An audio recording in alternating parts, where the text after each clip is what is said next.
আচ্ছা, ওটা তো রুস্তম, কিন্তু ও এখানে কি করছে? ও কেন ফল বিক্রি করছে? যাই তো ওর কাছে গিয়ে একটু দেখে আসি ও কেন এখানে আছে। আচ্ছা শোনো তো, এই ফল 1 কিলোর দাম কত?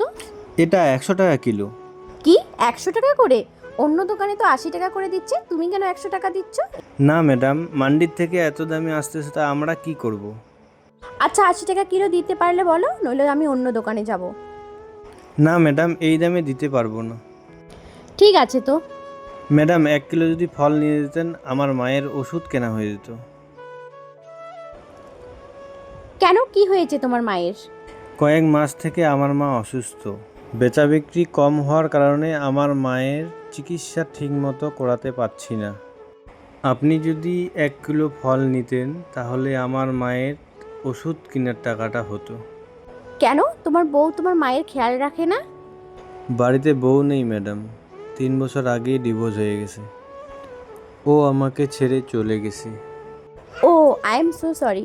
আচ্ছা আপনি একটা কাজ করুন, আপনি আমাকে এটা 5 কিলো প্যাক করে দিয়ে দিন। এই যে নেন ম্যাডাম।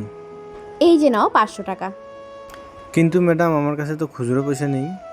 আচ্ছা তোমাদের ডিভোর্স কেন হয়েছে?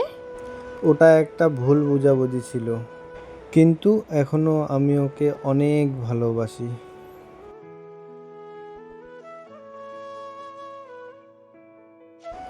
সুমন, তুমি?